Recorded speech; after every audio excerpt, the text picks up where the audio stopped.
The rain hit my window at 4:17 in the morning, and that's when the phone rang. I almost didn't answer it. My hands were shaking before I even picked it up, because nobody calls a 71-year-old man at that hour with good news. "Granddad, open the door. They're hunting me." I froze. The voice was young, scared, familiar in a way that made my chest tighten like a fist was closing around my heart, because I don't have a grandson. My son, Michael, died 6 years ago, a car wreck on Route 9, 2 weeks before Christmas. I buried him myself. I stood over that casket and I felt the dirt hit the wood. He never had children. He told me that himself, the last conversation we ever had. "Dad, it's just me and you. No kids. Never wanted the responsibility." So who was on my porch, pounding now, breathing hard into the phone? I walked to the window, pulled back the curtain with 2 fingers. A boy stood there, maybe 16, soaked to the bone, and when the porch light caught his face, my knees nearly gave out. He had Michael's eyes. I stood there, frozen, phone still pressed to my ear, staring at a face that shouldn't exist. "Please," the boy said, his voice cracking through the receiver, even though he was standing right outside. "I don't have anywhere else to go." My hand found the deadbolt before my mind caught up with what I was doing. I don't know why I opened that door. Maybe it was instinct. Maybe some part of me needed to believe Michael had left something behind. The boy stumbled inside, dripping rainwater onto my hallway floor. Up close, he looked even more like my son. Same jawline, same restless way of shifting his weight like he couldn't stand still. "Who are you?" I asked, my voice barely above a whisper. "My name's Eli." He looked over his shoulder at the dark street behind him. "Michael Bennett was my father." I gripped the doorframe. "That's not possible. My son didn't have kids." Eli turned back to me, and there were tears mixing with the rain on his cheeks. "He didn't know about me, not until 3 weeks before he died." Behind him, headlights swept slowly down my street. Eli's whole body went rigid. "They're here," he whispered. "Please, lock the door." I slammed the deadbolt shut and peeled the hallway light. My heart was pounding so hard I could hear it in my ears. "Who's out there, Eli?" I kept my voice low. He pressed himself against the wall beside the window, peeking through the edge of the curtain. "Men, I don't know their names. They've been following me since Ohio." "Ohio? How did you even get here? Where's your mother?" His jaw tightened. "She's the reason I'm running." The headlights crept past my house and disappeared down the block. Eli exhaled like he'd been holding his breath for miles.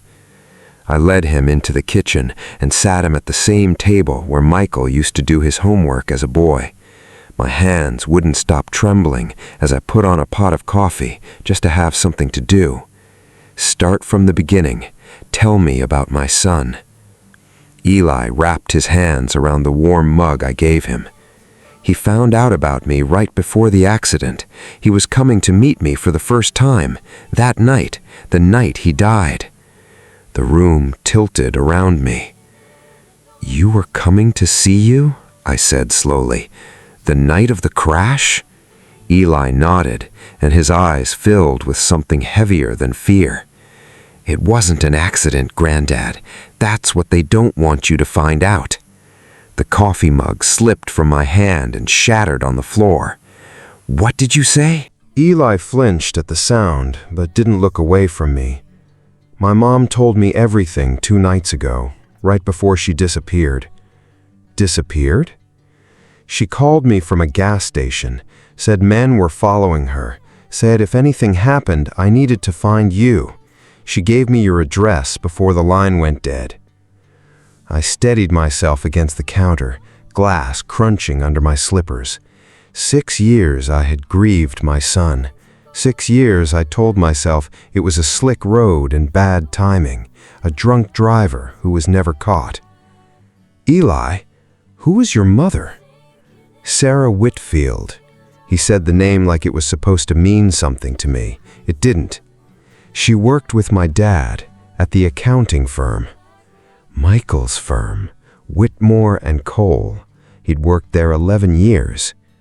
She said Dad found something in the company books, numbers that didn't add up, money moving somewhere it shouldn't have been going. My mouth went dry. And he was going to report it. Eli nodded. That's why he was coming to see you that night. Mom said he wanted your advice first. He trusted you more than anybody. Outside, a car door shut softly in the darkness. Eli's whole body went still. They found me. I killed the kitchen light and grabbed Eli's arm, pulling him down the hallway toward the back of the house. My pulse hammered in my throat. "Basement, now," I whispered. We moved fast and quiet, the way I used to move through the woods hunting with my own father decades ago. I got Eli down the basement stairs and pointed him toward the old storage room behind the water heater, the one Michael used to hide in as a boy playing games with the neighborhood kids. "Stay here, don't make a sound." "Granddad, if they find you—" "They won't." I said it with more confidence than I felt. I climbed back up, my knees screaming in protest, and peered through the front curtain. A black sedan sat across the street, engine idling, headlights off.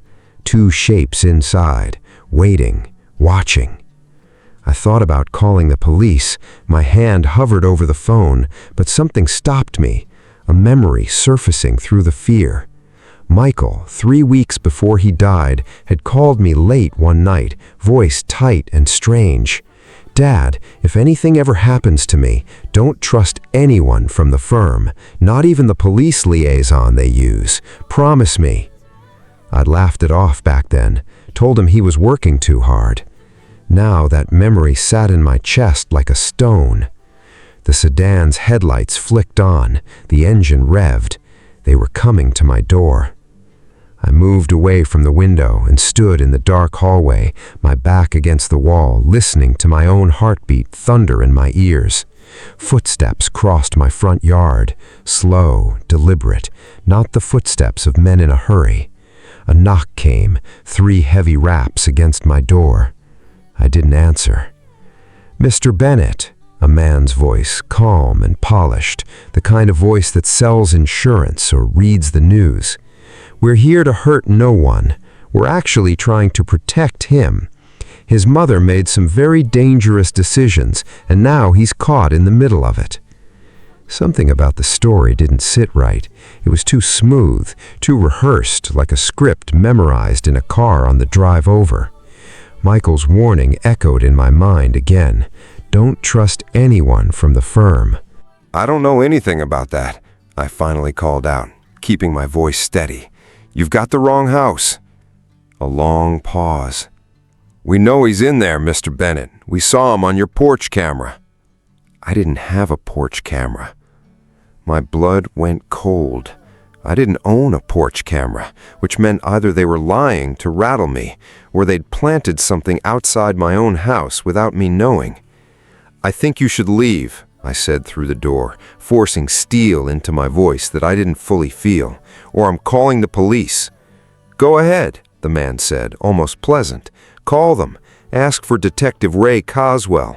He handles cases involving Whitmore and Cole. He'll confirm everything I just told you." The name meant nothing to me, but the confidence behind it chilled me worse than silence would have. I heard them murmur to each other, low and clipped. Then footsteps retreated across the yard, car doors shut. The sedan pulled away slowly, like a predator deciding the hunt wasn't over, just paused. I stood frozen for a full minute before I trusted my legs to move. Down in the basement, Eli was curled against the water heater, knees pulled to his chest, eyes wide with terror. "They're gone," I whispered. "For now." "Did they say anything about my mom?" I hesitated, choosing my next words carefully. They said she stole money from the firm, said she's running from what she did. That's a lie. She's not the one who stole anything. She found out who really did it. That's why they're after her. Then who did steal it, Eli? He looked up at me, and his voice dropped to almost nothing. Someone at the firm your son trusted completely. I sat down slowly on the basement's cold concrete step, my old knees aching, my mind racing faster than it had in years. Tell me a name, Eli. He wrapped his arms tighter around his knees. Mom never said it out loud, not even to me. She said saying it could get us both killed, but she wrote something down before she disappeared. She mailed it. Mailed it where? Here, to you. She said you were the only person Dad trusted completely. She said if something happened to her, you'd know what to do with it. My chest tightened. I hadn't checked my mailbox in 2 days. The arthritis in my hip had been acting up in the rain, and I'd let the mail pile up like I always did when the weather turned bad. Stay down here, I told Eli.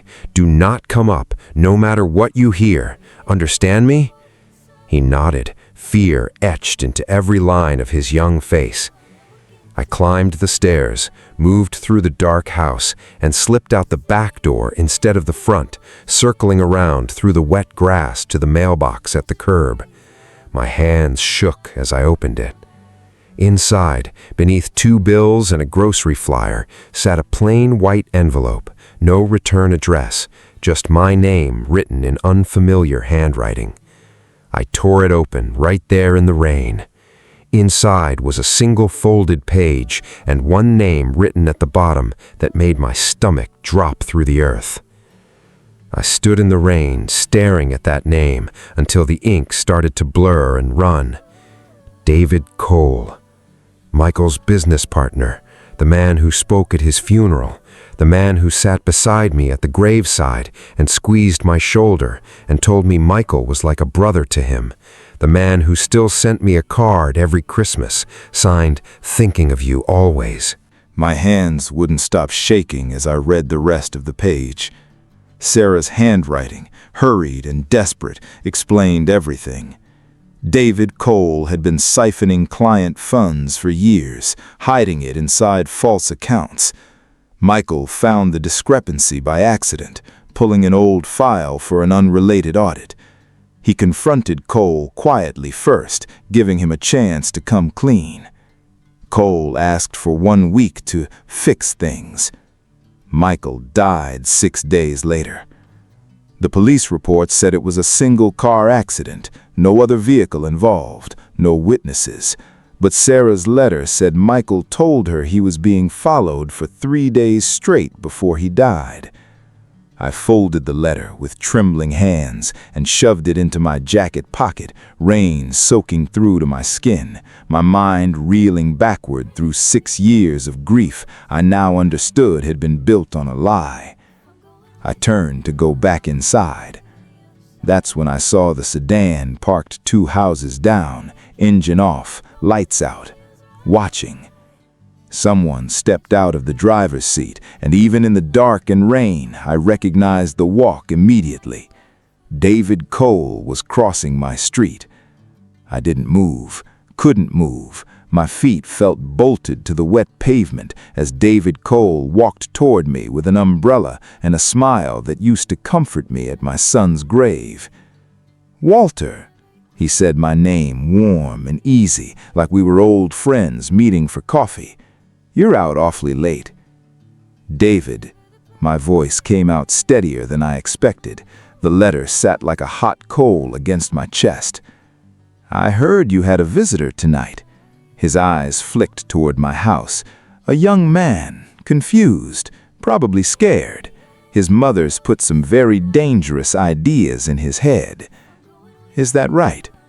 "Sarah's not well, Walter. She's been unstable since the divorce, making accusations, stealing money and blaming other people to cover her tracks."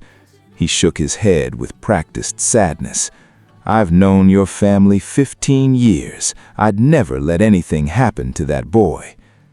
I studied his face, the same face I'd trusted at gravesides and dinner tables, and I felt something inside me harden into ice. Michael found something in the books, didn't he, right before he died? Cole's smile flickered, just for a second, just long enough. I don't know what you're talking about. You came to you first, gave you a week. My voice cracked, and 6 days later, my son was dead. The rain fell harder between us. Cole's expression finally changed, and what replaced the smile was something far more dangerous.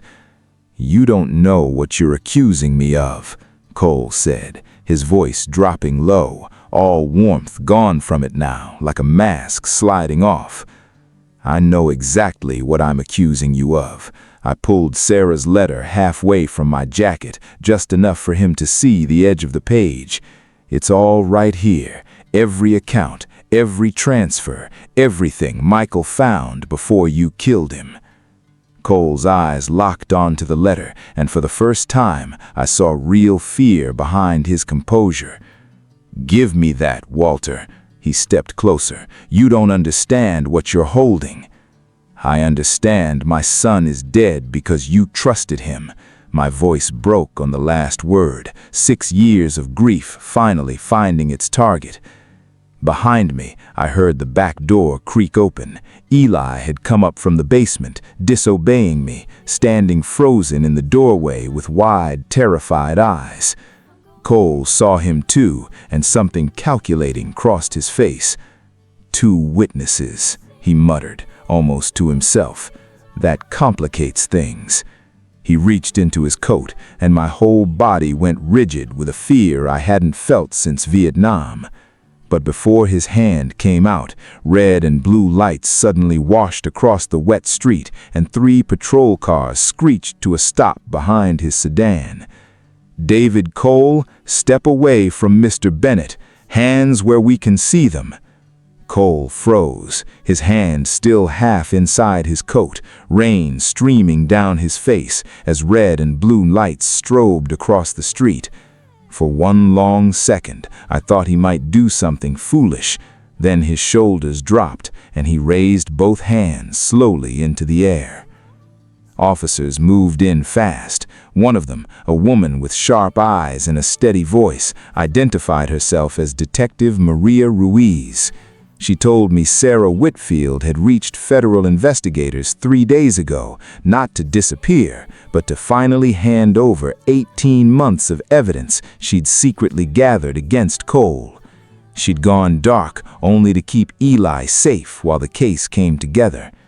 Sarah was alive, waiting at a police station 40 miles away, terrified but safe, asking every hour if her son had made it to his grandfather's house. I stood in my driveway holding Eli against my side, both of us soaked to the bone, watching them put handcuffs on the man who smiled at my son's funeral while hiding the truth of what he'd done. 3 weeks later, Eli and Sarah moved into Michael's old bedroom, the one I'd kept untouched for 6 years.